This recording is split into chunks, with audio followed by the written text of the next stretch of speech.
check. Jamaican bobsled. Pop tops on some Shiner seltzer. Okay, that worked. Yeah, mine's good. What about you, Dave? Cool Runnings. John Candy. Great movie. Cool. Yes. Lost his shot at being a great bobsledder and then really let himself go. He cheated, dude. Yeah, I know, but he really let himself go. He did. Like, I don't believe that he used to be a skinny bobsledder and then all of a sudden got into Jamaican versions. Like,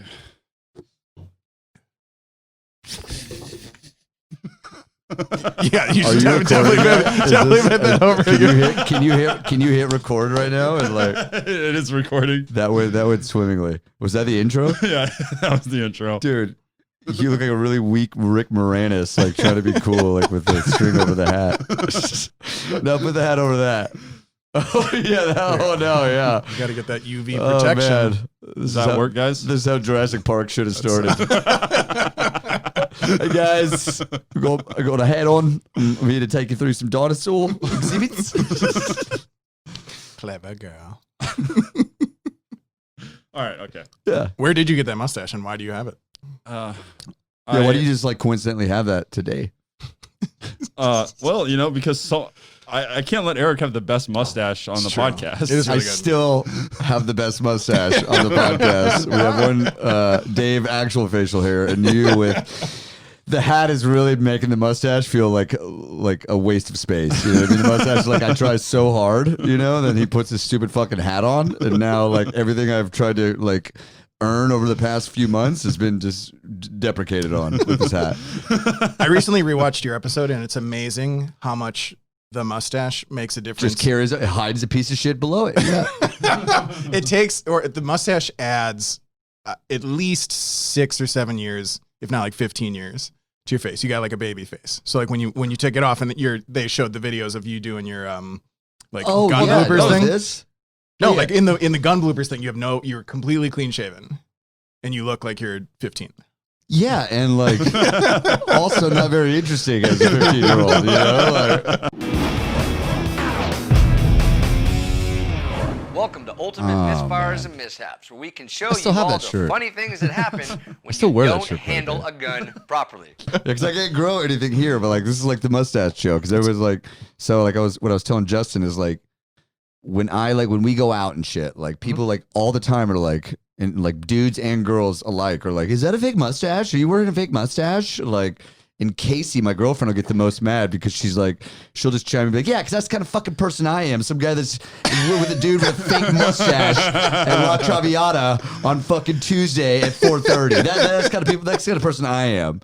But like that's a normal enough occurrence that you would ask a stranger? All the time, dude. All the time, 100%. Like, it's so gross. Like, I told Eric that means his mustache is so good that people think it's fucking fake. I cannot take you seriously, dude. and it's kind of like falling down. Like, so now it looks like a really weak back tattoo of like angel wings. It's like, what'd you get on your back? Oh, angel wings. Actually, it's just a giant mustache that's fake. And yes, I did buy this mustache mainly for the podcast one day. It was like a $10 or $15 fake mustache. That's what I was telling him. Like, that's a quality fake ass mustache. It was until I got whiskey all in it and it's falling off. But yeah, but any good mustache has whiskey. Dude, look at it. It's going back to angel wings. Oh, how about now? Yeah, it looks good, man. It's really good. Still better mustache. It's really good. You were supposed to say that you grew that on your road trip because you just had so much growth and expansion in your life. Well, and you got weathered. I fell asleep in Yellowstone and I was stuck there for 3 days. And when I woke up, this mustache was there. It's actually a fungus, but yeah. It's crazy how you had time to like grow the mustache in your sleep and also dye it jet black. Because I had to defend myself from a grizzly bear, and then I woke up and I had this mustache. I don't think that's true. I think you like grew a mustache and dyed it jet black in your sleep. And like, I was like, why do you want like a jet black mustache and the blonde is hair on top? Don't ask me why, man. Got a podcast I got to do. I have a buddy who got chemo and he lost all of his hair. Hold on, in transition. Wow. And that it went from racist to cancer. So he got chemo, and he loses all of his hair as one does. But when his hair grew back, it went from completely straight to like luscious fro.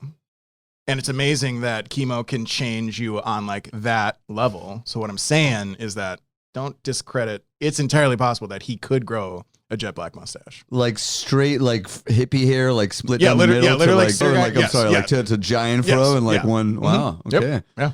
Okay. So it's not all bad with chemo. Yeah. Got it. Yeah. There's a little silver lining there. I'm gonna rip the mustache off. Let's see how bad this hurts. Oh, so easy. There he is. There he is. Yeah. Much better. You know what? I'm not gonna lie. I like you better with a fake ass mustache on. Like, I feel like it gives you a little more gravitas. Like, you know, like these questions. You're like, you're gonna tell me now when the podcast is gonna start, or else. I don't know where that went, but yeah. Well, anyway, hey, welcome back to Friends in Austin. This is my first episode in over 3 weeks because I was gone for 18 days. Dave, I saw your first episode. I watched it about 2 to 3 hours ago. It was pretty funny. I liked it a lot. I liked how you did like the interactive stuff and asked like best, you know, early drink spot in Austin, etc. And then like took some things from their Instagram or like explain this. I like those ideas. I think making this like as Austin specific as possible without forcing it. You know, like I think we all have things about Austin that we love. That's what's brought us here. That's what keeps us here. So like any opportunity that we get to like dig into some of that, even if it's at a surface level, I think is fun. So yeah. I even some of my favorite podcasts don't have the video element, and I wish that they did. Something like Armchair Expert, I think would be great on video, but they don't have it. Are you doing the video as well? Yeah. Yeah. Cool. Yeah. So you didn't see the update episode that I made before I left, and then obviously you haven't seen the one that his came out yesterday, I believe. Yeah, yesterday was Thursday. And so that's what we're going to stick with, Tuesday and Thursdays. But he's now basically co-hosting the podcast. So my episodes will come out Tuesday. His will come out Thursday. Oh, yeah. Mm-hmm. So just to bring more different vibes, different personalities on the show, because it's Friends in Austin. So it fits well with like the whole mold. Yeah. Totally. Yeah, I'm excited about it. So I've already done 3 episodes. The first one debuted yesterday, and then doing another one this weekend, and got the next weekend's booked out. So like, yeah, I'm really looking forward to doing this on a very consistent. And I assume you built a $100,000 studio just to get into it. Yeah, for sure. There's no way I'm recording here and doing my own thing. That's what I would have done as well. Yeah. Like, not nearly that expensive. Sure, buddy. Whatever. Yeah. I just assume it's $100,000. Anything I see nice, I'm always like, it's got to be $100,000. Who knows? Redwood Sequoia. Okay. Yeah. You know how much it costs to cut down an actual redwood for one door? Cost is no issue. Oh man, you just got to throw away the rest of it. It's terrible. They're giving it away in California now. Pretty much. They're trying to stop the fires. They're like, please come cut our fucking forest down, please. We need volunteers. Free fucking redwood. These fires, building-sized tree. I don't know. Yeah. So about the fires on the road trip, I didn't see. Well, for one, Colorado's having their 3rd largest forest fire in their state history. Wow. So Denver downtown was a smoke fest when we went there, and then we go to Yellowstone, no smoke. Get to Missoula, Montana, no smoke. But once I got down to Idaho, first stop was in Driggs, Idaho, smoky. So it was smoky from Idaho to Utah to New Mexico from the California wildfires. Dude, they're getting that shit in like Europe. Like they have, no, seriously, like the smoke like has gotten to like Europe like and a like certain airstream and circumvent. Yeah, man. Like, and it's just like if you burn anything around the world that's that big for 3 months, like it's gonna like move around and stuff. You know, like It's like, I mean, I knew they were bad, but I mean, I had no idea. I didn't expect to be driving through 3 states of smoke. So when you say smoky, you mean like there was like a literal haze? Yeah, it's like you can breathe and you usually can't smell it. I could smell it in Denver because it was close and that was their own fire. Mm-hmm. It's all downtown smelled like a bonfire. Like I really like the smell. Sure, it's like delicious Fall's coming. It's a real camping town. It even smells like bonfire here. Oh, there's a giant forest fire. Oh yeah. Millionaires' houses are burning and locals' houses are burning. Jesus. Did you see the photos of like the Bay Area? I guess it was like a few months ago now, but it was like something out of Blade Runner or something. It was. I mean, you would not believe with, like, the that red sky and so stuff. like blood red or blood orange, like orangish red. It's crazy, dude. It's insane how. I don't know. It's pretty hard to deny like things that are happening in our climate right now. When it literally looks like the apocalypse. And it's all like moving like up north too. So I have like a lot of coworkers like when we're on like calls and stuff that are in Portland and like they can't even like they can't go outside like because they're like if for some reason like in Portland it just comes in like the smoke will just sit. You know what I mean? Like That's so, how Salt Lake City was. It's nestled in the mountains. it's like nestled in a way that like it's like everyone in the town has a perpetual fucking headache, like like a migraine, like every single day because like there's just like the breathing, like the air quality. yeah, It's so just that bad, you know. Like, Salt Lake City had the air quality warning. That was one of the only places that I saw that actually had an air quality warning. But yeah, so some places the smoke just sits there. They catch it worse than others. But yeah. So what does it mean when they have the warning? Are they telling you to stay inside, or they're just a heads up? It's dangerous to yeah, it's breathe. like a smog warning, but like just burning, like and, like it's like soot too in the air that like you can like literally like get like. It said unhealthy air quality for sensitive groups. I don't know exactly what that means, but basically it's like if you're a healthy person, don't spend 12 hours outside today. But Sure. Like if you can run your finger on a car that's been parked outside for a day and hold it up and it's like black, that's also going in your lungs. Yeah. So yeah. I would think sensitive group would be anyone who doesn't like having soot inside of their lungs. Yeah, well, like in LA, they have like the smog warnings and stuff. Yep. You know what I mean? Like, which is like the film of like just a ton of cars running around and shit. You know, like and so like the air quality stuff. Like, were y'all here when the Bastrop fires were going on? Like in Texas, it was about I don't know, like 10 years ago or so. Like it's the first time that we've ever seen like bad like wildfires, and they burned here for. Oh, like at least like 2 months, right? And like it was just like literally just like you're going outside and it's just like that constant like looking like fog, but in like the middle of like summer that you're like breathing, like just terrible air. Were they able to identify the cause of that fire? I'm sure the internet could, yeah. The internet would probably say QAnon started that fire, but yeah, but like no, but like it was kind of sad because like you drive through there and like it's just like all these like sticks instead of like trees, and that's like some of like the biggest trees that they have, but like. In LA, like my sister lived in LA, and like just driving back, like one day, like there's just a giant fire on the side of the highway.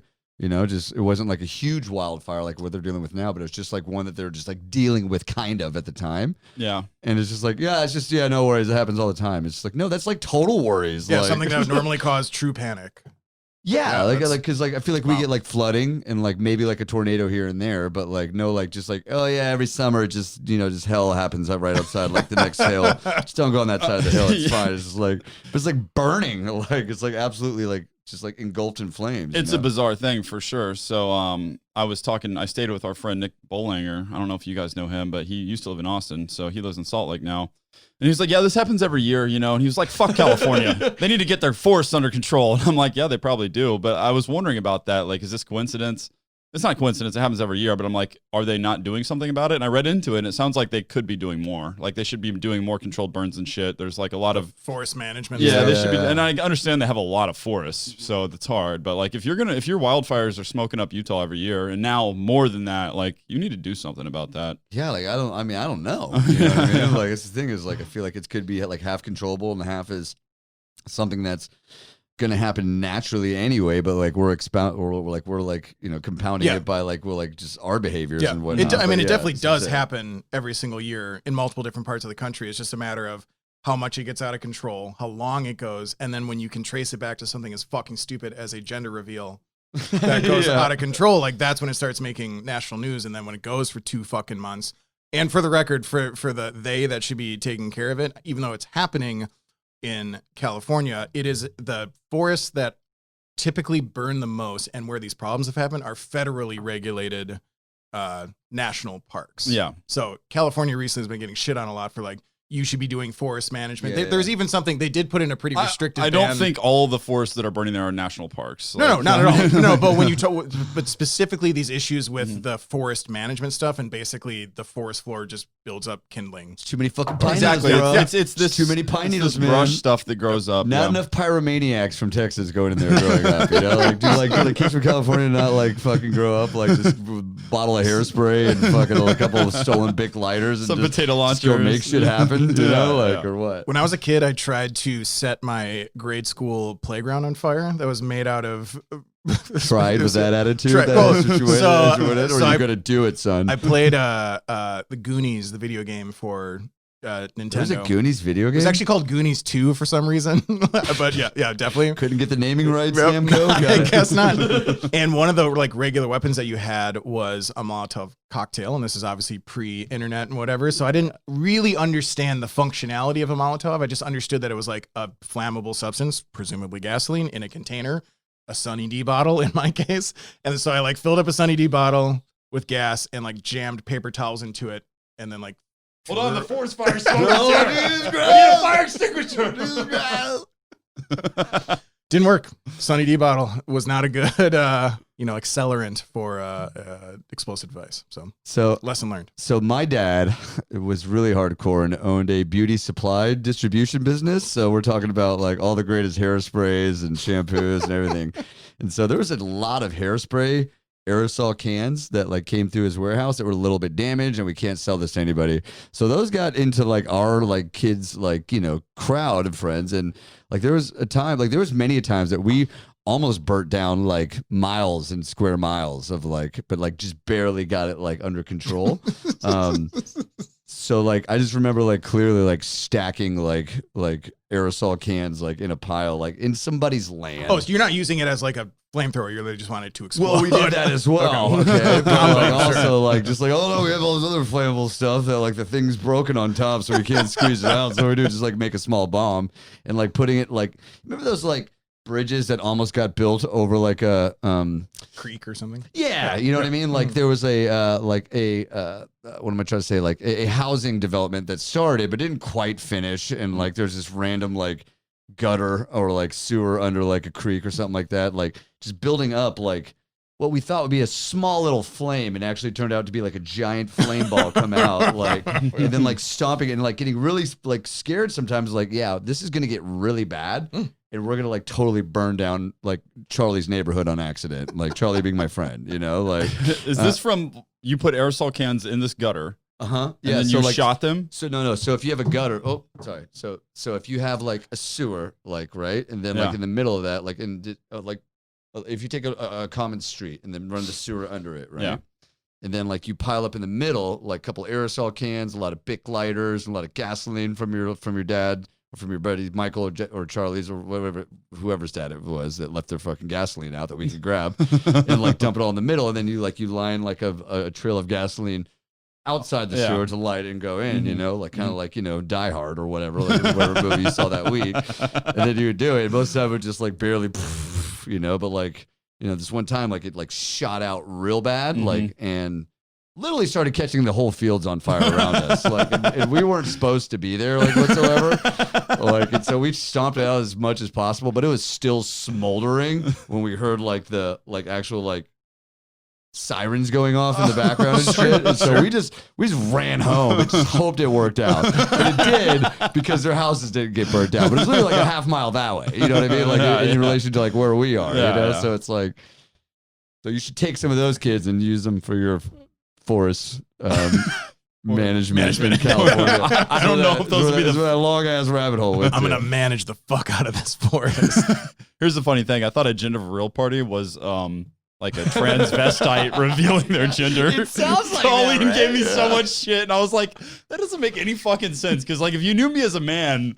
Like, would I have a gender reveal party to be like, I'm a woman now? It's like, well, you were a man, like why what are you revealing here? Yeah, no. Just pull your dick out, like, still a dude. it's because it sounds like genitalia reveal. You know what I mean? Like it's like just, it sounds like you are like, okay, there it is. Like, oh, you're just hermaphrodite now. That's pretty cool. There is a litany of hilarious gender reveal party fails that are worth looking up. I mean, I feel like these people deserve horrible things to happen.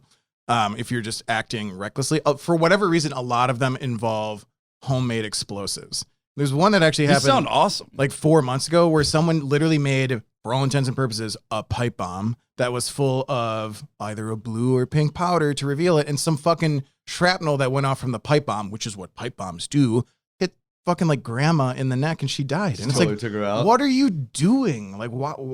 I don't know. I did make a pipe bomb once when I was a kid. I lived across from an IMI gravel plant, which is like they would just be mining for like rock. Like literally, it was awesome that I lived across from this. I would go across the street and over the hill. It's like this huge just gravel pit where like people would sometimes take their dirt bikes down there. Shit you're not supposed to do. But one of my other neighbors, he was really like kind of mischievous too, and he's like, yeah, let's make a fucking pipe bomb and shit. Like, Of course he was. Was his name Daryl? His name was Uriah. And actually he got arrested for murder. Like,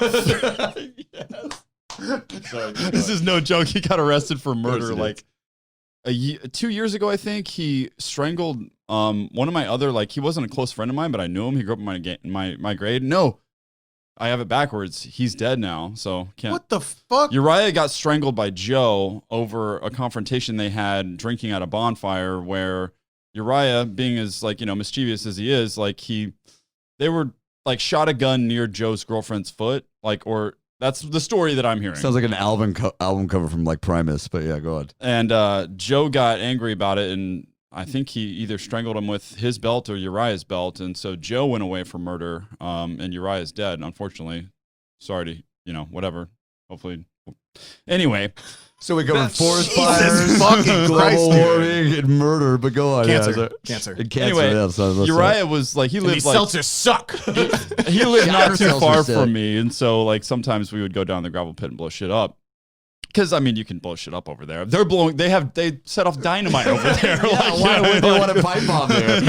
yeah, it's like a good place to test What out was a your pipe like bomb. go-to thing to explode? Well, mainly just the pipe bomb. I made Molotov cocktails. Pipe bomb. I made some Molotov cocktails and threw them over there, which, thinking about it, is probably real dangerous. But it's cool to watch those, like, fill them up with gas and put a rag, you know. Yeah, when you do them right. Yeah. Fuck yeah. we love it. Yeah, Not yeah, in a yeah, Sunny yeah. D bottle. Yeah. yeah, in glass. Yeah.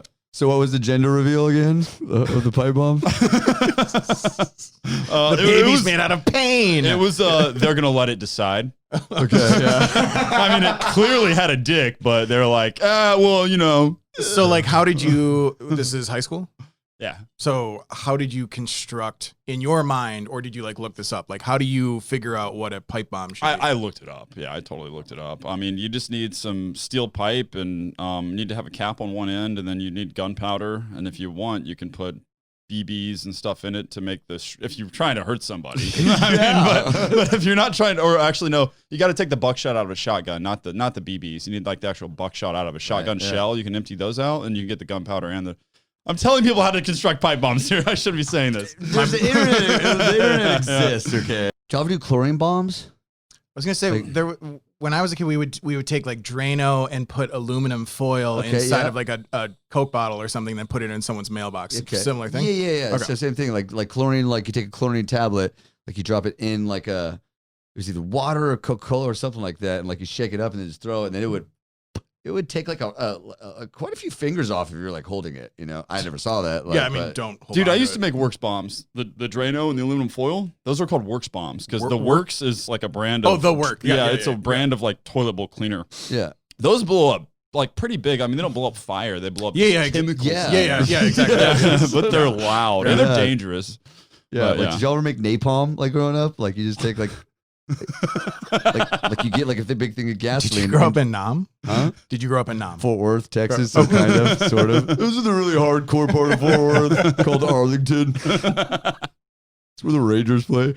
No, but if you take like, I love where this podcast is going. By the way, like if you take like just a We're big, all admitting to crimes. It's a if you good just take start. like if you have like a big like thing of gasoline, like and you just like put a ton and you need a ton of styrofoam. You need like an absolute Oh, that's ton right, of it. styrofoam. Can you grab me a? I don't know. Yeah, can you grab me a shitty ass Shiner seltzer? They're really I really not. I really don't want to know how heartbreaking I just know these that are. I don't want cherry. Oh, you're gonna drink that cherry and you're gonna like it. But yeah, you literally need to like every styrofoam piece you've ever gotten ever, like in the last like year. Because And then- you stockpile them. I don't. But like my fucked up friends in Fort Worth, sorry, I did like. And then you just keep putting them in this like thing of gasoline, and like eventually it'll just keep it instantly like disintegrates it, and eventually it'll turn into like a little paste. Yeah. Wait, what is it that you're melting into the gasoline? Styrofoam. Okay, Yeah, you can make it like making like a paste gasoline out of the styrofoam. Called napalm in a much higher grade from the military, but from fucking like white trash Arlington. It's just like, and you could just it was one of those you're like, oh cool. You're like, oh, this is actually getting scary now. Like you can't like put it out. Do you like military history? I do love military history. There is a podcast called Revisionist History with Malcolm Gladwell, and he covers super wide range of topics, including like, oh, dude, these are terrible. It's the main thing is the smell. Like even when I get it up, the aftertaste is terrible. It's like in my sinuses. This is like what you get for 0 carbs, 0 sugar. And like I love Shine, like I like Shiner Bock, and I feel like they do other good things, but these are genuinely These are terrible, Shiner. bad. I Yeah. I've been to the Shiner Brewery. Look at how we're all holding them. Like, we can't even hold them like a man. We're like, these aren't good. these seltzer waters are suck. They're Shiner. really not good. So anyway, Revisionist History, they do a 5-episode season about the invention of napalm, which I think is usually directly correlated with the advent of and use in Vietnam, but in reality it was actually developed during World War II. Yeah, World War II, yeah. And it just goes into how like all the major American chemical companies like Dow and there was like a huge internal race. They knew there was money to be made on making like the best death paste, essentially. It's phenomenal, the amount of detail that goes into, because people think about World War II, it culminates with the nukes. Yeah. But the incendiary like attacks on like Dresden and like Tokyo were way worse. And like what they had to do, like, so what napalm would do is like, you don't need like the kindling anymore. Like, so like in Dresden, like they would go and they would just like bomb the shit out of this like city. And same thing with Tokyo. They just went and bombed and shit out of the city for a while. And then they just drop like a ton of like matchsticks, essentially incendiary devices, right? Like, so, which was way worse than like most of any other nuke. You know what I mean? It's in populated areas, which is really totally unfortunate. Like the firebombing of Tokyo was way worse than like any like nuke that we dropped, but like it just wasn't as like. So the podcast basically says that we, as the United States, killed 500,000 people in Tokyo alone, and this is before Nagasaki and Hiroshima, and that went into the million neighborhood, and then there's like radiation and everything. Not both are fucking horrible, but what was interesting, just the level of detail that they go into with how awful this is they recreated certain older sections of Tokyo in remote parts of like the Arizona desert and made it a city out of the similar materials that old Tokyo did. And you don't need kindling when your doors are made out of like kindling. Yeah, essentially. It's insane. And even the physics of it, when you have enough of a fire going, just the air itself sucking it up, like sucks people in, like, sucks cars in, sucks other things. Dude, it's like, fucking wild. And like it's one of the big, like, you know, the thing that they like wanted to do was like essentially not have to like invade Japan because it would just cause like a million fucking like deaths like on like our soldier side. So they were just trying to like break the back of it, and they were like, nothing else like really scares the fuck out of people than your whole city like burning down. Yep, pretty much. I'm really excited Which is why doesn't scare California. Fire conservation is necessary in California and the Western Coast. Manage the fucking forest. Manage the forest. That's really where we went. When we rewatch these episodes in a year post-COVID, maybe I'm gonna be really excited about being like, yeah. So I'm like sitting there with my friend, and he's like literally like spraying me with the inside of his lungs, and then but I survived, and that's the thing. I think that we got this. We're in each other's quarantine, so we're cool, right? My lungs are all over this fucking mic right now. It's so hard. It's so gross. Ew. It's even telling me to wear a mask.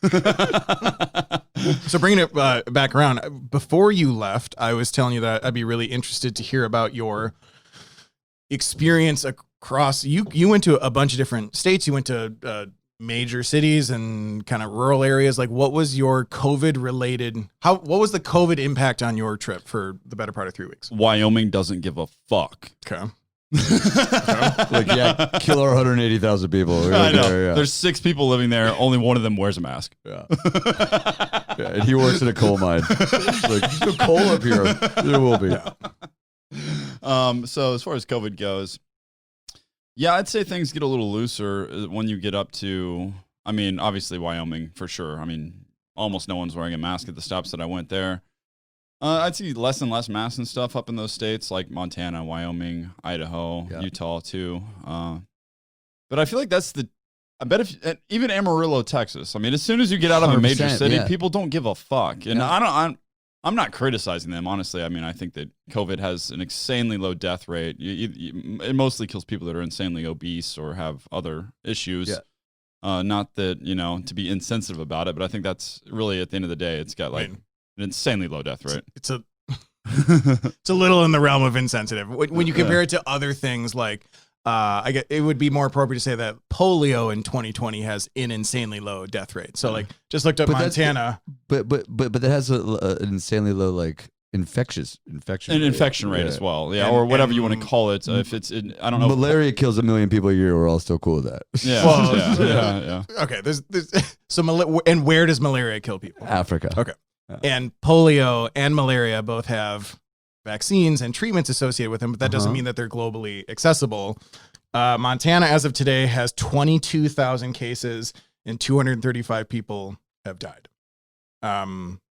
More people probably died in car accidents. But we were talking about Wyoming, though, right? Yeah, well, Wyoming, Montana, whatever. Oh, I'm sorry. Yeah, agreed. I know 2 people that have died from COVID. Yeah, so no, it does suck. When you know one person that's died, it doesn't matter that the percentage is. Yeah, I get that. But I mean, I don't know. I mean, I feel like those cloth masks. I mean, I'm not a COVID denier. I don't know how much good cloth masks do. Like N95, but the question is not, it's not binary. It's not either I'm completely unmasked or I'm wearing a NASA spacesuit. It is what risk does it mitigate? Yeah. What percentage? Yeah. Especially when both possible recipient and transmitter are doing some degree of measure. So yeah, and I agree with you. We've talked about this before that when you fully put your like blind faith into like, oh, we're wearing masks, so I might as well go to fucking spring break as long as we're wearing masks. No, but I think at this point, is it not like, because like I'm totally in the camp of like, hey, wear a freaking mask, man. Like if nothing else, like it's the least that we can all do, right? But also it's just like at this point too, it's like the risk, and then like there's plenty of things out there like that could show the risk of you not wearing a mask. So if you don't want to wear one, that's great, but like we should still be like going like out and like doing like normal things, like knowing kind of the risk. And like at this point, it's like it's not like a crazy like surprise, like if. Yeah, but you're saying it in the similar way about the fire on the side of the freeway, is that you just get kind of conditioned to like, normally this would freak me out. Normally 9/11 was just over 3,000 people. We're at 217,000 right now within a year, within 9 months. For sure. And trust me, I'm on that same boat too. We're just getting conditioned to this. For sure, but I think that's just the natural scope of like humanity, though, like of like what like mental processing can do. And like I don't think we're just barely like into this like epidemic. It's going to go on for another year and a half. So like we're figuring out like how to live with it, right? And then the fact that it's being like politicized to this degree is kind of super annoying, obviously. Like it's literally like, just shut up, everybody. Like just listen to the scientists. Don't nobody else talk besides the people that like went to school for this. But like in my eyes, I'm just like, yeah, for sure. Like I'm going to wear a mask like all the time because I mean like that's like not all the time, but like when we have to go out and just do like what we need to do. But like for everybody that's like making it like a political like statement or like trying to like your liberty is being like blah blah. It's like, dude, this is the first time ever you get to look like a ninja. Okay, like you get to look like a ninja or a bandit. Like you get to be a little bit of an anonymous, and you'll never have to do this again in your life. So in this weird ass time, if this is the one thing that can kind of quell the weird like social interaction, then do it. Like For it's sure. like that's my point. Is like I don't know. It's like, hey, I get it. Like your mask is probably not going to like be like up to par to like go like do surgery on somebody right now because like it's not like doesn't have the, what am I trying to say? The N95 it doesn't have the filtration. the filtration respirator, needed, right? Yeah. But at least you are doing like you're not trying to cause a problem for the rest of us. That all of us have problems. You know what I mean? Yeah. So like that's my thing with the mask. It's like it's almost like a show of like a treaty. You know what I mean? Like a handshake amongst people in this really weird ass time. That's just saying like, hey, dude, like I'm not trying to cause problems right here. I get it, dude. Yeah, like, for sure. I mean, and I always wear my mask, but my thing is, I think it's more of like, it probably makes people feel more comfortable. You got I think it. I think more it's like accomplishing more like, of that than it's accomplishing science. Have Like, you know what I mean? either of you guys Yeah, been? totally. Have either of you guys been to Marfa, Texas? Yeah, I have. I know we had to like cancel. We were going to go right like we were going to go for my birthday, like April 3rd, right when COVID hit. Like and like we like haven't had a chance to go. But like so, like elaborate on that because for those who are not familiar with COVID that are listening or watching, just describe Marfa. Well, Marfa's like a town out in like way southwest Texas. That's like truly middle of nowhere. out in the middle of nowhere.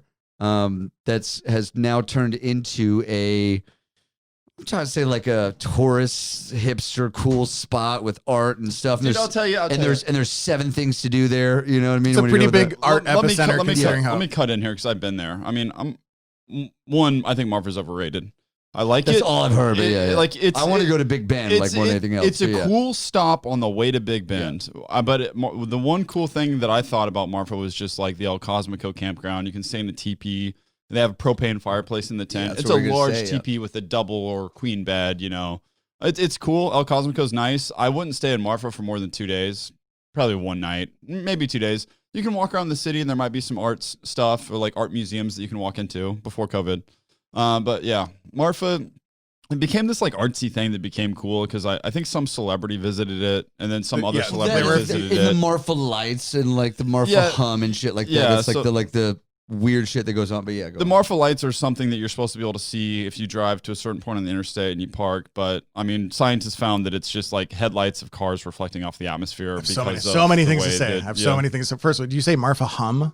The hum, yeah, the hum and like Marfa and like the Taos hum and like the. I haven't heard of the hum. I've heard of the Marfa lights.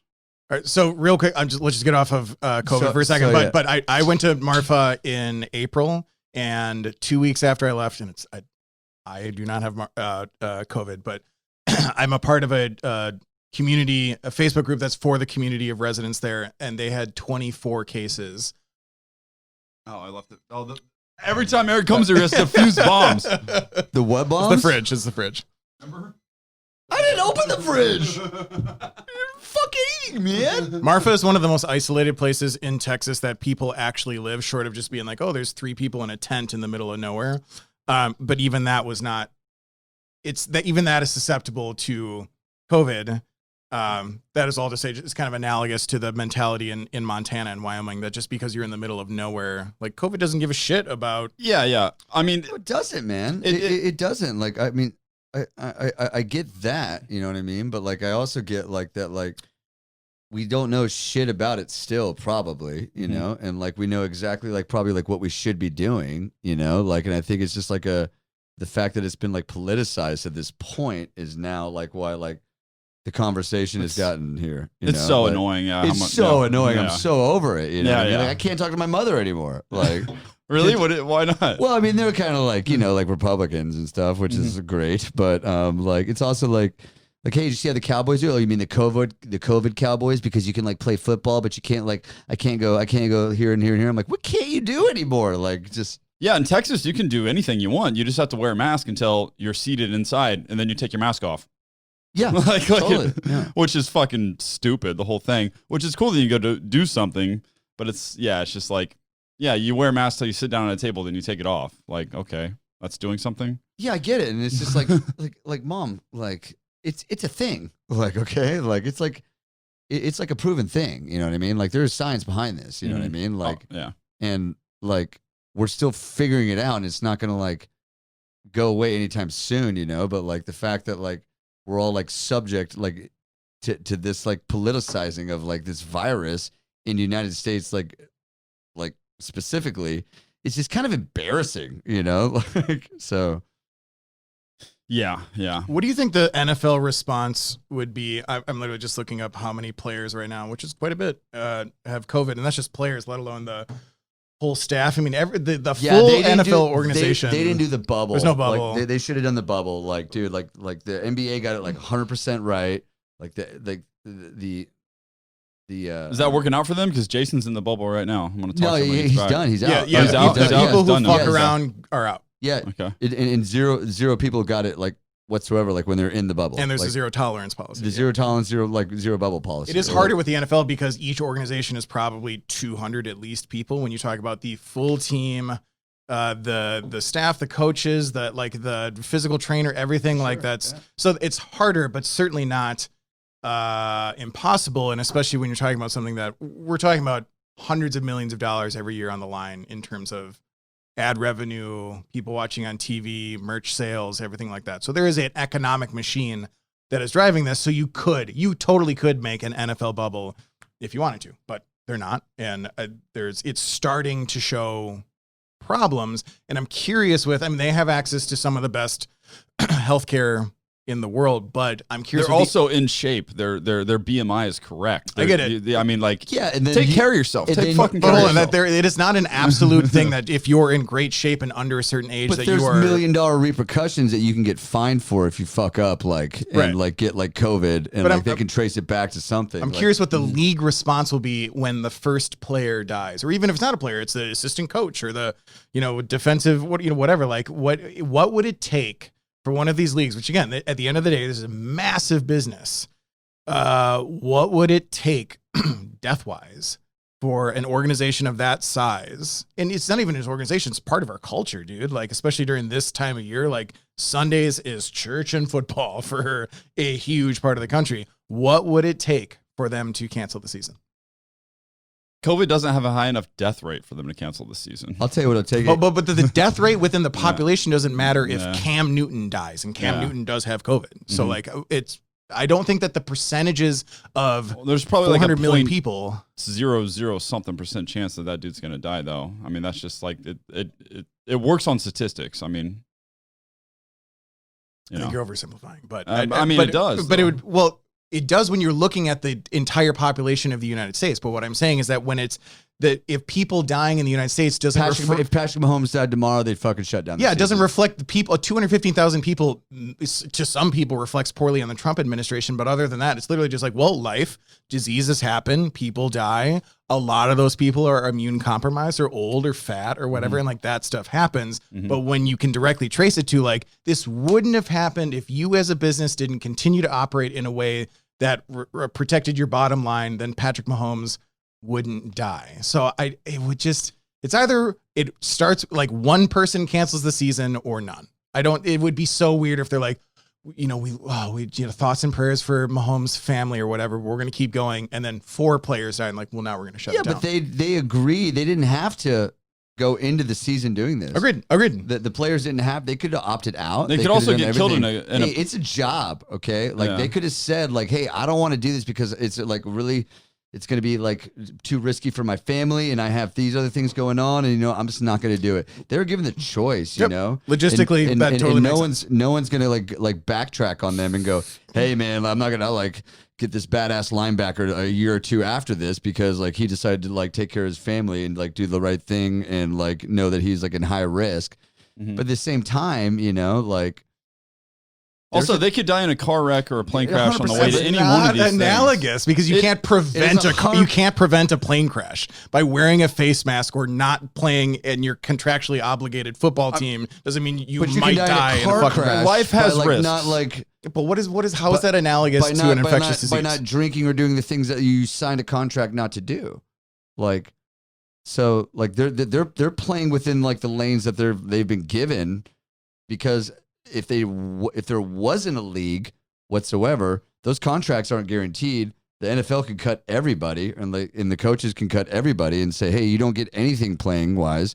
And the biggest half or like the biggest like chunk of the NFL is folks that are making $1 to $2 million a year that aren't like these huge like players, so like.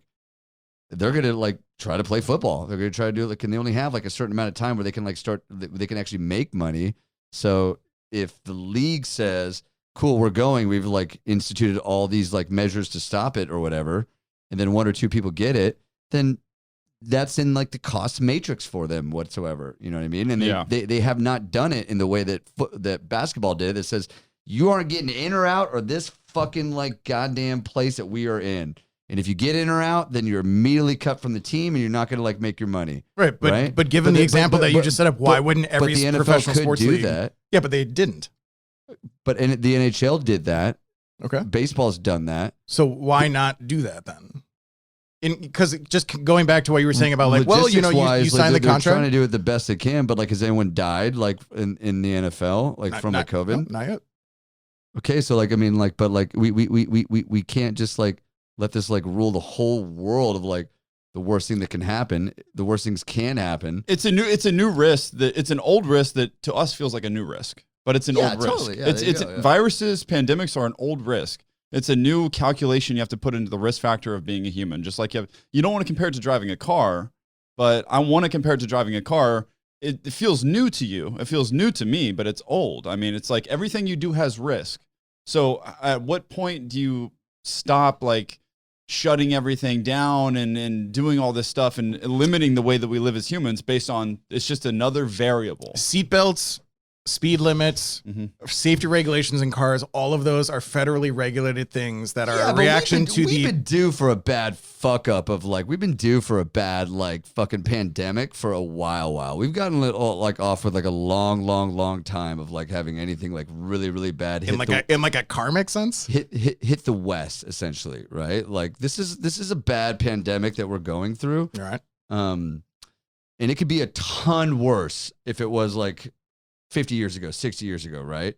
The access to information and the access to like clean water and things that like we take for granted, like have never been available until this point in time with this type of pandemic, right? And like, we're doing exactly what we think is right now, but like it is so like not what we should be doing in the long run, right? Like comparatively, like Sure. Because there's just so much access to information. So, I mean, it's not the same comparison to a seatbelt or comparison to like wearing a helmet, like when you skate or whatever, but it is a comparison to like how far we've come as like humanity to deal with like a super crisis going on right now.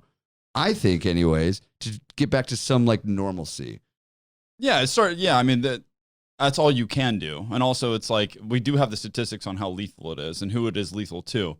And as much as we want to brush those things onto the rug and say people are insensitive, it's like, you know, America has an obesity problem, a very bad obesity problem. And people don't talk about that. How many people are fucking dying of diabetes that they gave to themselves by shoving fucking McDonald's in their mouth every day and drinking fucking milkshakes? Sure. You know, and then you want to shame me for like, oh, I want to hang out with my friends and blah, blah, blah. It's like, I'm not denying there's a pandemic. I'm not denying there's a chance of death, but like, I don't go around standing in the McDonald's drive-thru saying, put that fucking milkshake down, sir. Not the same, because you drinking the milkshake or you blowing your fucking head off has no physical impact on the person in the next car or the person handing you the milkshake or the person who sold you the gun.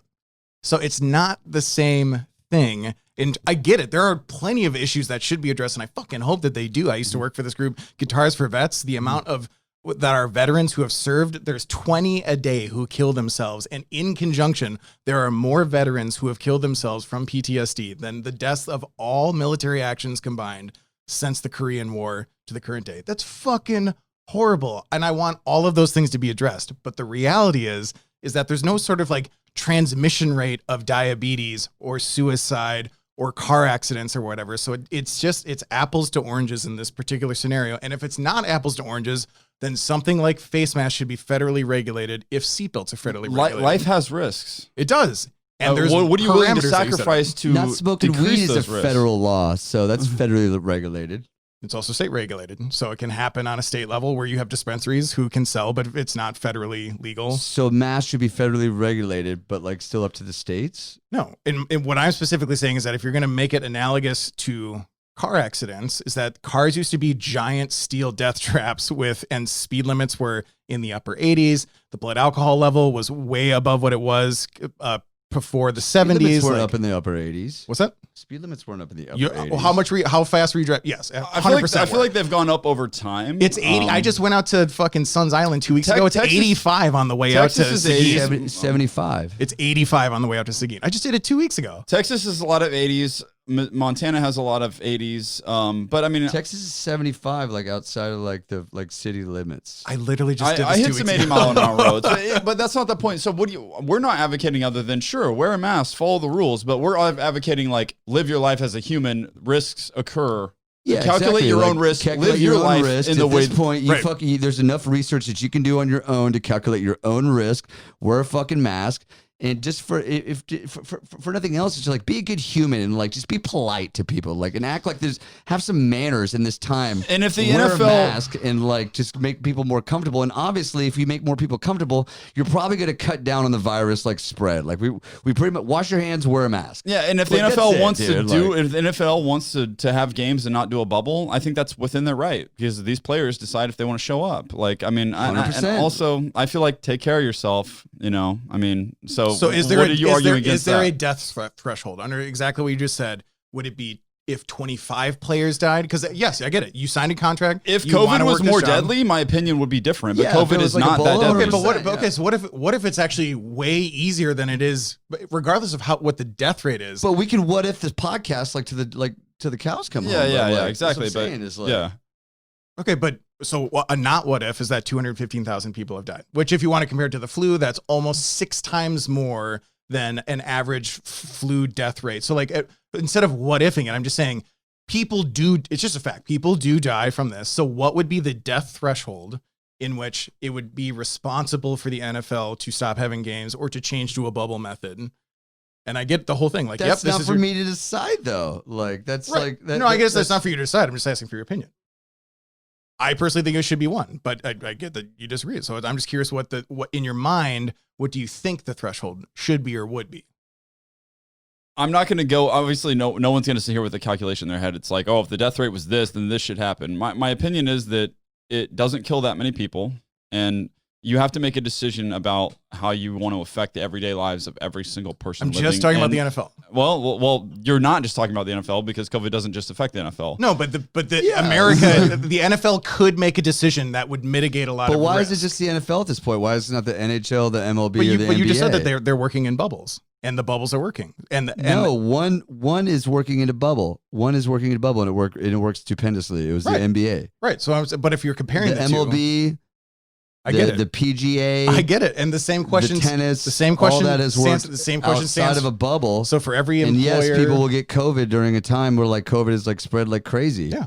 And no one has died yet, major athletes, from it because it statistically kills a certain type of people. Understood. Right? Understood. A certain type of people, not people that are in the peak of their athletic career. True. Or the peak of like their health that are monitored every single day with cooks, with team doctors and all that. Totally get it. My 33-year-old friend Charles Holt, who was a police officer in Houston, Texas, died 4 weeks ago. Did he have any health problems? Was he overweight? He was not the picture of health. Yeah. I mean, that sucks for you, but I'm saying it sucks for him and his family. I'm not trying to degrade that at all, but we know by science, hey, it's going to affect these masses of people really, really bad. Okay, cool.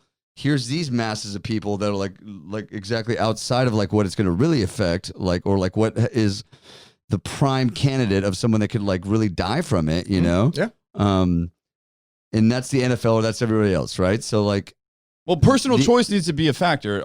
If I wanted to isolate myself from every single living human being, I could do that. Whether the NFL or whether there's a parade on my street, I could not be involved in that parade on my street. I have the ability to isolate myself. So, I mean, it's personal choice. Yeah, totally. That's what I'm saying. It's like, trust me, I'm fucking like not for where our country is going, like politically, with like denying COVID and denying masks and telling our scientists they're crazy. And then everybody having their own like 16 opinions about something they read without backing it up, right? Like especially like the people that like are denying like what's actually science about this, right? But at a certain point, like right now, like if you're informed, you kind of like know like what you should be aware of and like who's like the super high risk and like what if you are super high risk, like what are the steps that everybody should be doing to make that happen, right? Or like to keep you safer, right? Yeah, and if you're not, a big point, yeah, and washing your hands is a big point, and if not, if you're just like don't want to do that and you're at a high risk and you're going out like or whatever, like then you're accepting that risk. That's my point. Is like at this point, I'm like, I'm a huge proponent in like just doing what's like scientifically right and like and play the numbers. Do exactly what you should be like doing, like to get the most out of like safety, if you would, by wearing a mask, washing your hands, and not like going into giant crowds, right? Mm-hmm. We're lucky that we can be inside and be entertained and also still learn and expand ourselves, etc. Let's transition away from COVID. This is the first time. Sorry, y'all. Can we cut that back down to like just going back to like the gender reveal? This is the first time on the podcast we've actually argued about COVID. Interesting, but we've only got a little bit of time left, so I wanted to talk a little bit about the road trip. Yeah, what are the highlights? Like 18 days is a long time to be continuously traveling. 18 days is a long time to be continuously traveling, especially with another person. It was great. So we stopped in Colorado, then we went up to Yellowstone. Yellowstone was really cool. But Yellowstone is huge, right? Yeah, exactly. We barely scratched the surface. We made the mistake of staying on the north side of Yellowstone, which like Yellowstone crosses the border of Montana and Idaho. So we were on the way up farther into Montana, so we should have stayed at the south side of Yellowstone. That way we could drive through it and check it out, then make our way to Montana. Okay, gotcha. So we kind of fucked up. So if you want to stay at Yellowstone, and you want to see a lot of buffalo, I'm just going to crash through the tips of the trip for this last 10 minutes. I'm just for the stops. Just real quick, have you seen that clip? It was from this year. There was someone in Yellowstone getting way too fucking close to a buffalo, and they're like trying to take a selfie. And they got horns. They get launched, dude. Every single time, and like people get close to the fucking buffalo, dude. Like they are so giant, man. Like I'm not gonna lie, I smacked a buffalo on the ass. Did you really? And then I jumped on the one behind it. Fuck No, While wearing that mustache. all I saw in Yellowstone dude, if was he a was running the chipmunk. mustache, that would be like, protected just like All I saw was a fucking chipmunk at Yellowstone. We climbed Bunsen Peak. I'm pretty sure that's what it's called, and all I saw was a fucking chipmunk. But here's the thing: if you want to see the buffalo, you got to go to the valleys. Yeah. Yep. So like you should go to like Lamar Valley and pop just a lawn show down. You'll see a shitload of buffalo. But the thing is, once we realized that, we realized we'd have to drive like an hour south in Yellowstone, then drive all the way back up north to Missoula. Yep. So it's just not worth the logistics of it. But anyway, if you're going to Yellowstone, you want to see the buffalo, go to one of the valleys. Is it Lamar Valley. buffalo? Is that the plural of buffalo? I think it's just buffalo. just buffalo. It's like deer. Also, we'll there's check a it. We'll fact check it. Great after YouTube video of man on a buffalo. Oh yeah, Man dude. on a buffalo. Oh, man Yeah. on a buffalo. Yeah. Yeah, man on a buffalo, dude. Yeah, Yeah, yeah. hell yeah. So Check true. that out. Yeah. So true. Yeah. So, tip for Yellowstone is if you want to see the buffalo, visit one of the valleys. Dude, they're scary as shit, man. Like, Yeah. they're one like. The moose are apparently the worst. Their most dangerous animal, more than wolves, more than bears, more than anything, is moose. They will charge you and they will stomp your guts in. Yeah, and so, they're 12 feet tall. They're man. huge. Like They're so 12 feet tall. Like, imagine Shaq plus 4. Yeah. You know, So- like, Plus antlers. yeah, plus antlers, dude. be Like, very wary of moose. Black bears, like dogs, mostly very rare. Like bear attacks are super, super rare. We still carry bear mace. Colleen gave me fucking shit because I was like, no, we're buying bear mace. She was like, you're a pussy. And I was like, I'm going in fucking Yellowstone. Like if a grizzly or a black bear Well, hold on. comes What at would, me, what would a real man do in that scenario without bear mace? I don't know, shit themselves. Just staring contest. Yeah. I'm a man. Yeah. Back off. And like, I agree. actually, Black the bears. answer is pull out a 44 Magnum and throw your bear mace away. Yeah, exactly. Well, you're in Yellowstone. They won't let you bring that shit in there.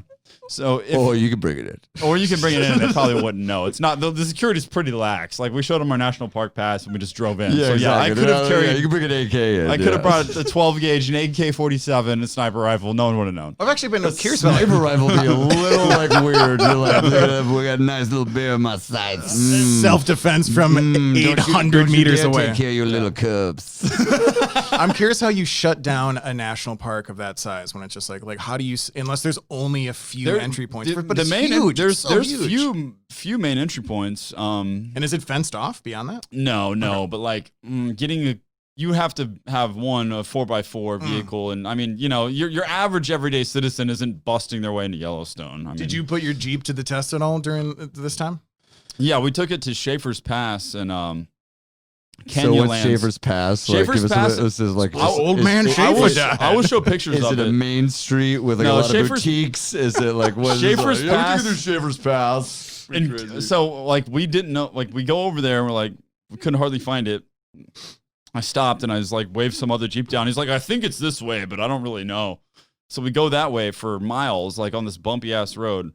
But then you start climbing, like you're doing cutbacks. Like if you know hiking, I think they call them switchbacks. Mm-hmm. You're basically doing switchbacks in a Jeep up this mountain to where like I had the doors off too. So like if you looked over, you're like, oh, that's like 1,000 feet. And is that you know? is that two way or is there only one way up, one way down? It's one way up, one way down. So the scary thing is when you're passing someone, like sometimes you have to wait because there's not room. Yep. But like it's Yeah. just like, oh, we're all the way over on the edge of the Yeah. cliff. I'll show pictures of it. I took it on my DSLR, so then on my iPhone. Please do. But like I mean, you're climbing huge elevation.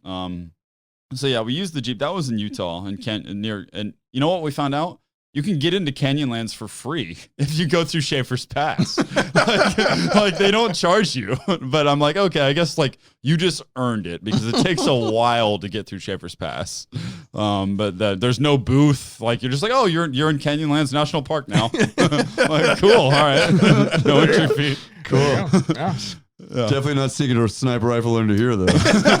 yeah. You could totally sneak a sniper rifle in there. Did you go to a bar in Salt Lake City? We went to a restaurant in Salt Lake City. Salt Lake City is very interesting because it's in Utah, and Utah has very interesting alcohol laws. Like they're not allowed to like they can't pour in front of you. You didn't get to see the sin curtain. We discussed this. Okay, You're the one that mentioned this. Yeah. Okay. Wow. I didn't see the sin curtain, but like I think Nick maybe talked about it a little bit, but like no, I never saw someone. Sin curtain. Literally, it's illegal to pour a drink in front of someone for the idea of like the impurification of the. It's a sinful thing, being like, well, here's what I'm doing right now. The idea is to kind of just like now there's here's a drink for you. It wasn't poured in front of you. Sounds like a way for like people like sneak rehyphenol into chicks' drinks. Like it's crazy, dude. It's wild. So yeah, I mean we're crash coursing this trip, but I mean, how was you said you stayed with your buddy who had a huge Airbnb? That was Jack. Shout out to Jack. Yeah, he had it wasn't huge. It was a decent Airbnb. Like everything in Missoula is kind of old, but like it was nice, decent sized space. Was it rustic? It was definitely rustic. It had no AC, I don't think. But we didn't need it. Yeah, I was gonna say it's probably really nice right now, right? Yeah, I'm sure in the summer that might be like sometimes a little rough. This is in Utah? No, this was in Montana. Montana, Missoula was in right? Montana. Yeah. I played metal guitar with some guy that like I saw that clip. It was awesome. There was one street guitar player in the entire city, and he was playing fucking Camaro metal, dude, like real dirty metal guitar. Yeah, he had like an amp and everything. metal. Normally, Yeah. when you see like a street performer, it's like a busted ass acoustic guitar, but this dude was like straight up slaying with the equipment and everything. Oh yeah, dude. Yeah, we like the video that I put on Facebook because like I played a little bit during the day, then Jack played like the next night. We showed up drunker, like so the video looks like we were there for like 4 hours. It was from like day to night, Just getting it, yeah. Because we're like, yeah, can we use your guitar? He's like, don't break a string, and I'm like, I'm not gonna break a string. Why are you still working? Because man, I don't have any money for strings, Yeah, bro. yeah, exactly. Like, I think- I'm not like y'all. Street guitar medalists. I think he was real worried about that. Yeah, but I'm sure we gave that dude over $20 over the course of like. Awesome. I did that with the bucket players in the French Quarter in New Orleans, which a lot of times are just like kids. Those dudes Dude, can those fucking dudes like they can slam, bro. Yeah, it's fucking cool. So dude. it's actually Yeah. really cool. And I do feel, and I'll do something. I'll be like, here's $25 or something when normally they're used to getting $1 or something. Because it's not for like my entertainment to play with them. I love music. I love that idea of like connect. I went to Igor's birthday is one of the first things I did when I moved to Austin. And getting fucked up and joining drum circles is like, it's a really cool, like literally like tribal thing. Yeah. So doing this with kids and knowing that, they're connected to their parents and their parents are probably performing somewhere else is a really cool thing to do with them. And Yeah, exactly, dude. you're into music, so that's why it's like we saw the street guitar guy, and that's why it's like you want to give him a bunch of money because it's like. And I took 25% of the tips that came in for the hour that I was doing. That's totally fine. It's a standard rate. It's a standard industry rate. 15% is the standard rate. You fuck those kids over in New Orleans, okay? Let's be honest, man. What any lowlights? Low lights, not really. I would say after doing a road trip like that, like I've never done a real road trip. When I came to think about it, it's like I've drove to a place and stayed there, but that's not a road trip. So like this is my first road trip where you're making multiple stops. In your whole life? My whole life, I don't Wow. think I've drove from A and then B and then C. Like this is the first one. I will say I wouldn't do like I love the road trip, but after doing it, it's great. I wouldn't do the van thing. Like the van thing, like you can do a cool road trip in your Jeep or your fucking truck or whatever. Like I was thinking about it because van life has got so popular. Like people So literally popular, dude. sleeping, Yeah. sleeping in the van. Yeah, for the whole- okay, it's like, oh, like I'm on Instagram and I sold all my It's shit. Instagram cool, And yeah. I'm in a van now for like a year, and like I'm gonna go see Yellowstone, and I'm super basic. But Oh my god, here's a picture of me and my dog, like my feet like hanging out of the van. look like at with the my little mountain. wiener dog. Doesn't deserve to live, but it exists because we bred it because it's cute. But really, I just want to kick it out a window and watch it bounce. These are very revealing captions. I named him a human name. So no, it's like I was like, like road trips are cool. Actually, I liked it a lot. Especially during COVID, I recommend anybody do a road trip. Go see those national parks. Yes, they're busier now than they ever were, but also like all of our national park stops were during the week. So I would recommend doing it that way because the weekends, like we didn't even have to wait in line. Like the only time we had to wait in line was at White Sands National Park in New Mexico, which was the shittiest national park of all of them. Like they're all great, and White Sands is cool, but it's just a bunch of white sand. That's it, yeah. But yeah, It's like, and it's you can exactly how they advertise it. you could sled down an 8-foot dune, but everything else Tight. is just white sand. Like, sorry, KP, I know you're from Alamogordo, but fuck that place. Like, Fuck your home. Any babes? Any hot babes? Or was it just I was traveling with a female myself. okay. So it wasn't just abs across the Rockies. No. Okay, cool. One babe. Yeah. Singular babe. Yeah, that she knows of, that I can speak of. We're just gonna edit all this out. It's all getting cut. So. This episode's mostly gonna be the intro and the outro. Mustache, and that's pretty much it. No, but you went to some of my favorite, like the things about this country that I love so much, just geographically, are that area that you went to. I think is the just in terms of the topographical things that America has to offer. So like Montana, Utah, things. fucking beautiful. So dude. Beautiful, big sky country. Yeah. And so. And I have more to say about it. I will say if anybody's going to go to Utah and you're going to stay in Moab, which I didn't know what Moab was, but Moab's just a small town that exists in Utah because it's between two national parks, Arches and Canyonlands. And so one of my friends, Nick, and he was spot on when he said, like, go to Arches first and do a short hike. Like, once you've seen an arch, fuck Arches. Like, then after that, go to Canyonlands because Arches is just more arches. And Canyonlands is a lot more diverse and a bigger national park and more, whatever. But the coolest thing that we did on the entire trip was we rode UTVs, which are not ATVs, but they're like, I don't know what the acronym even is. I want to think like ultimate terrain vehicles. Ultimate terrain vehicles. Not all terrain vehicles, like ultimate terrain vehicles. It's just a big truck.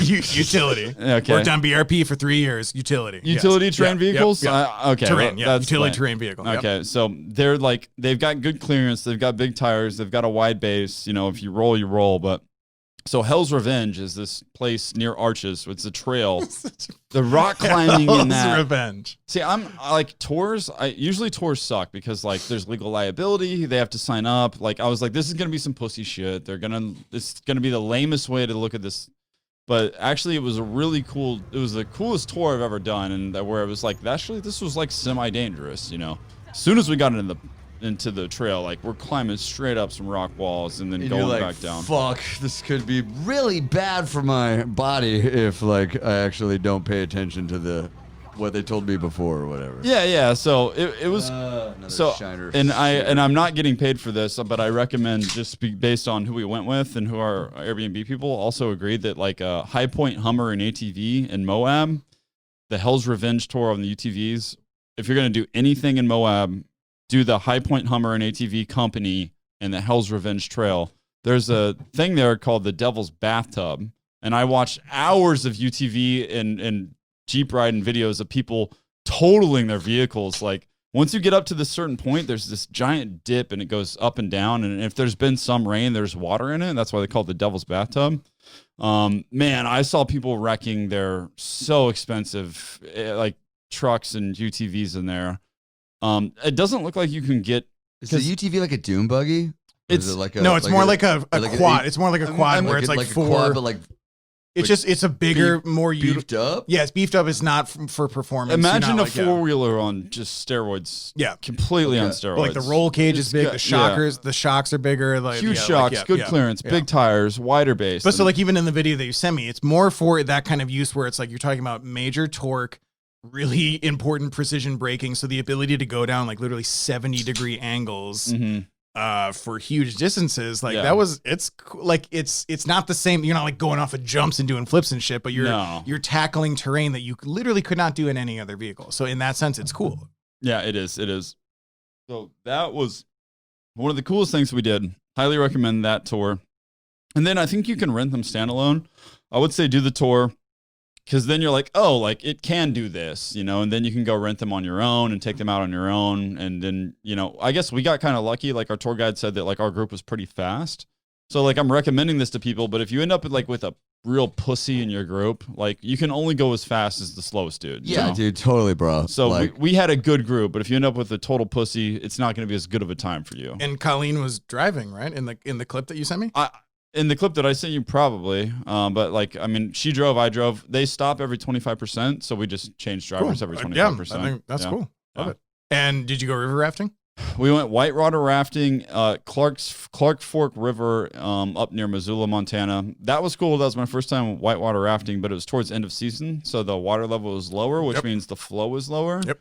And then after I watched like whitewater rafting videos after that, I realized the shit we did was such pussy shit. And like That shit gets fucking gnarly, dude. I've been once and like instantly fucking like got like we were with this one like guy. There's like, all right, our guys like we're gonna be like the don't give a shit fucking crew that like just goes over like everything. That's like, what I wanted. Are you all down with this? I'm like, yeah, let's go. And then like crazy. That's really crazy. And I was like on the anchor. I was in the back, and like we also had this lady that like had been once, and she's like, cool. I'll be calling I've been once, so I'll like, hey guide, like I'll let everyone know like what to do, and I'll be calling the yells and like like what we should be doing. And he's like, no, don't talk at all. Like, no, I'll be telling people what to do. Like, you just shut the fuck up. and the first rapid we go over, man, like I fly out and I'm like, fuck, one rapid, like now I'm in the water. First rapid, And so I'm holding like the side of it. Like we have like it's cool. Like we have like YouTube like video of this, like GoPro video of this. I'm like, I'm such an idiot. Now I'm the dude like in the water. I look over and the guide's in the water too, but he's not on the raft, so he's like trying to get to the raft and swim. And I'm like, okay, cool. I'm in a better spot than this. Like, It's a really cool movie, 1994. It's called The River Wild. It has Meryl Streep and Kevin Bacon, and it's basically the combination of like bank heist movie and hardcore river rafting, where basically these bank heist guys are hijack a tour of this family with Meryl Streep's family, and like they're getting away from authorities by going through these super remote areas, and it very realistically shows what you can go through in those category 4, category 5 rapids. So It's we did it up insane. to class 3s, and after Googling it, the guy was like, oh, class 5s like would kill you. I Googled it and I saw people riding class 5 rapids, no problem. Like, if I was to do it again, I want class 3s for like a solid 30 minutes with the occasional class 4s. And some people might say that like, oh, you're being too cocky, but I watch video. It's so safe. I watch videos. Class 5 is pretty much small waterfalls. I mean, it's pretty much so it's not like it's class it's 5 is intense. But Yeah, like, when you you're- can do class 3s and class 4s. Like, yeah, but these guides do those rivers over and over, and they know where those rocks are, and they know the water flow per month or after a storm or whatever. So like I've got to put a link to one of the funniest YouTube videos. So like we did a little mushrooms in Missoula after we went whitewater rafting, and then we put on whitewater rafting videos. After. And there cool was story, bro. It was Sitting on the bank and doing mushrooms. It was videos of people doing class 4 rapids, and it was so not safe. Like there was people falling out of boats, and then the next boat running them over. Like crazy. And there was a guy videotaping it, and he was just like, "Oh yeah, It's crazy. yeah, oh yeah," because he was just watching the wrecks and videotaping the wrecks. There was a guy that caught in a kayak, and he's like spinning around. He's upside down. He's underwater for like 8 seconds. Just on the shore, like like talking, like Yeah, and the doing it. guy's like, "Oh yeah, I thought you'd be really good today. He's just making fun of everybody that's like getting ran over and trashed on these class 4 fucking rapids. Are you trying the lemonade one? Yeah. Okay, by far of the 4, this is the most tolerable. Yeah. Shiner. This is my endorsement. Shiner lemonade. It's tolerable. It's tolerable. I mean, I like that it has 0 carbs, calories, and sugar, but there's other ones that have 0 sugar that taste better than these. Yeah. I gotta pee. Is that okay? Yeah. Just well, we're I think almost we're done. at the end here. Can you We're wait in 5 there, minutes? We're almost done here. You can pee in this. You if gonna piss want. yourself? It's below the table. If you I'm want. going. Let's go. Let's go. Let's do the outro. No, but sorry. You can strap the mustache on your nuts. That might absorb some of the moisture. Dude, I want makes that sense. mustache Checks to out on go. my end, I dude. want that mustache to go to put over my actual like fucking like real mustache. It's sort of like So So next time you get called out, you caught me. There's There's a mustache on Real the mustache. Wait, what's that one? I'm like, this is big too. And I just like cut it off with a buck knife. Like, Can you think of something analogous that you would do with a stranger? So when you talk about the mustache, it's not the same thing. But what I think about is Tattoos, like only cool in America, tattoos? but Yeah. specifically this tattoo Okay. only in America, never in any other country that I've been to. I've had people approach me, not even ask, just straight up be like, "How fucking dare you have an international symbol?" They assume that this is a Nazi eagle and immediately go to immediately on the attack. A complete stranger. Oh my God! approaching me. People think that you have a Nazi symbol tattooed to your arm. A dozen times I've had complete strangers in various states come up to me. I can and see where that I comes would from, totally but yeah, change that yeah, tat then, yeah. man. That's like You think might so? end up- Yeah, should I do it? I Fuck can both you guys. No, I can totally see that. No, fucking that's what's so Reichstag dumb. busted out like, because yeah. it's a black bird with its wings open. That's if I But you pulled risk up. getting clubbed over the head and fucking No. thrown into a van. Yeah, Like, like Dave's a big guy. He's Perfect like example. clubbed over the head by like a much bigger Perfect clubbing example. head guy. I was going through customs. I was leaving Barcelona and going through customs, and in that airport, those guys are in full military fatigues. AR-15s. I'm walking up to customs. I have my passport. I watch one dude bump the other dude next to him and point at my arm. I'm wearing a short sleeve shirt. I'm like, fuck. And it just immediately, if I'm like, I'm American, that's a terrible, don't go that route. So You should pull a switchblade. Just be like, what, bitch? You got a problem? I'm immediately like, well, fuck, what am I going to do? And I get up there, this guy's super straight face, and he just points at my arm and he goes, Harry Potter. I'm like, Harry Potter. Oh, Rise of the Phoenix. Yep. Phoenix. Yes. Love Harry Potter. Fuck yeah. Not one time outside of America. You just don't want them to say Reichstag. Exactly. Not This is one gonna be a time. long customs time. Not one time out of Belgium. America have I had someone say anything other than, nice tattoo, but just but only in America have I had someone come up to me and say, fuck you for having an international symbol of hatred, which is not the same thing as saying fuck you for having a fake mustache, but you are going up to a stranger and saying just an inflammatory, ridiculous thing. I gotta ask. Is that real? I'm like, what the what's real? fuck? What, this dirty ass fucking like trucker mustache? Is that what you want right now? So Or- can you think of anything for you that you might do in that scenario? For someone else, like that you would just have to know. Are those real tits? Are you really 7 foot tall? Like, can you think of No, any? not really. It's such No, a I mean, crazy like- thing to do as a human. And I've really tried to wrap my head around it. Like, is there something for me that I would do? Like, oh, man, like, Not really. Like, is that a real scar? Maybe. Like, yeah, like there's some you have never a scar on said your neck. that, Did you get your like- throat slit? Tell me that. Yeah, not Just really. to go up to Like- a stranger and be like, I'm judging you literally by your physical attributes. Tell me that story or verify. Yeah, no. Like, I feel like there's nothing I'd be like, is that fake? Is that fake? Is it not fake? I mean, like maybe way down the line with a girl. But you're After- talking complete strangers. Yeah, no. Yeah. No. Like, is that your real personality? Like, is that real? Are those your real eyebrows? They've clearly been Like, that's not fucking real, waxed. right? You don't really like. Can you think of Go in anything that public. you would like? That I would go up to someone and say, hey, is that fake? Yeah. Oh, Or not even that. Is that fake or is that real or what does that mean? Or just, can you imagine going up to a complete stranger and being like, you need to tell me the context of a physical attribute that I have witnessed 30 seconds ago? yeah. I'd be like, Donald Trump, is that your real hair? You'd be like, ooh, yeah, here's who, no, yeah, no. I'll tell you, it's not my real hair, Can't but take his butthole mouth. it's awesome. Can't take the butthole mouth. It is anymore. quite the butthole.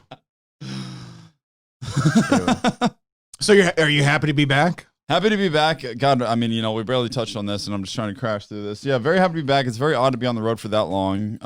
But Especially you know what? literally right after you quit your job. Yeah, literally right after I quit my job. And really, I'm kind of, I don't know, like a little bitch about my amenities, I guess. Like I like having my shit, and This like shit does suck here, dude. Look, the jet skis right below us. I It's a fucking hate real these toilet amenities. that we're inside of. Ugh. But it's not bad, Colleen accidentally booked us in some motels because she was using hotels.com. Well, she didn't accidentally but we stayed in 2 motels, and those are just the quick stops, and both of them smelled like cigarette smoke. And so basically I'm saying if you're traveling and if you're in a hotel or motel, which the motel is basically like you open your door, you're outside, don't stay in fucking motels, but people are competing with Airbnb now, and hotels can sometimes be a cheaper price, but hotels are different. Just don't stay in fucking motels. Other than that, But in terms of you coming back and getting back into the podcast and making this a fucking thing. I'm super amped about it, but everything feels very quick. Although I've been home for, I don't know, I don't even know when I got home. Like I just unpacked 3 hours ago. That's because you got fucking jet skis 48 hours ago or whatever. Like, I just a bag because I've been fucking wrecking shop on a fucking pond / lake right over around the corner from me. That did distract me big time. I went and bought jet skis the day after I got back, and I don't want people to feel like I have more money than I have because I don't have that much money. But there's a lake right there, and I've been beating around the bush about maybe buying jet skis for a while, and they had a pair of them at Austin Ride Now, and I went ahead and bought them, and they're not that expensive. But I bought them, then I rode jet skis every day for 3 days, and then Dave was like, "Let's do all this shit for the podcast," and I'm like, "Sorry, bro, I'm on a jet ski." That's where I come in. I'm a firm believer of investing in things that your happiness at the end of the day is, I think, the best investment you can possibly make. As long as it doesn't impact or hurt other people.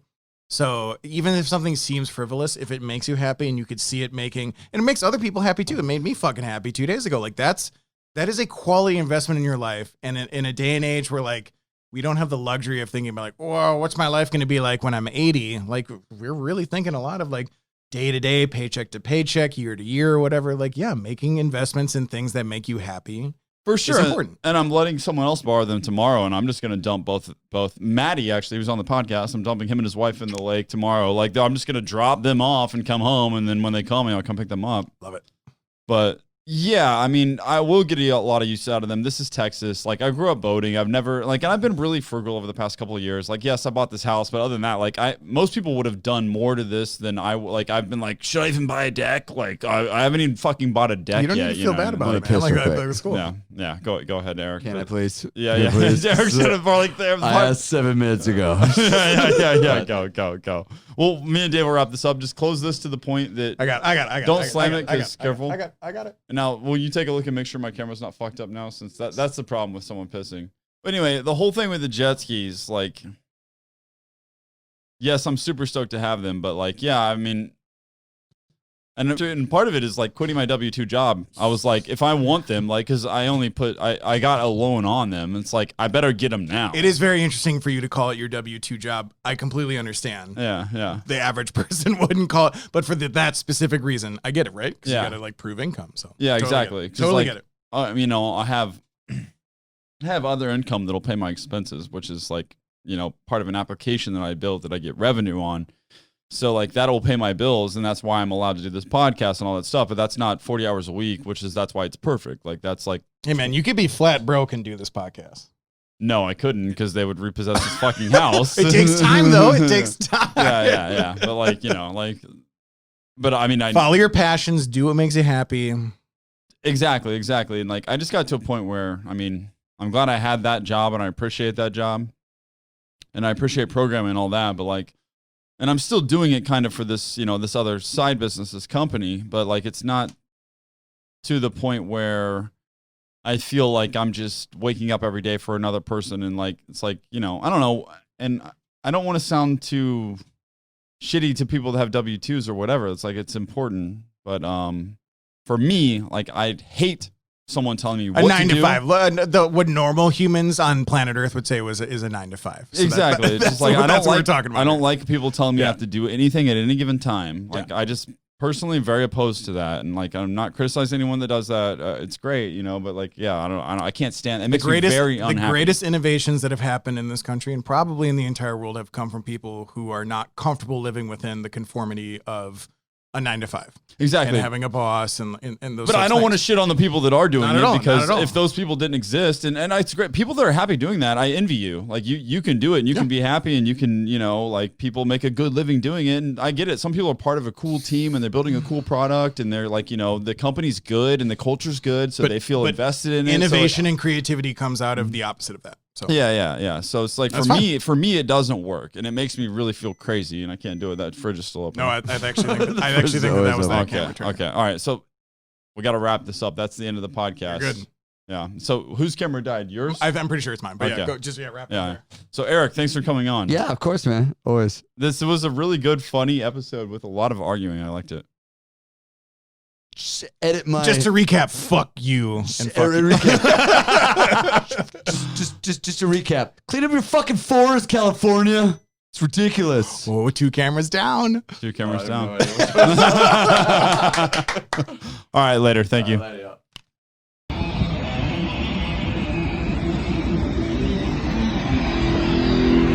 can I start playing? Yeah, I can play a little bit. Okay. Don't break a string. I won't break a string. And the volume knob's kind of a little touchy. You know what I'm saying? There you go.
That's what we got. This is better.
Hit play.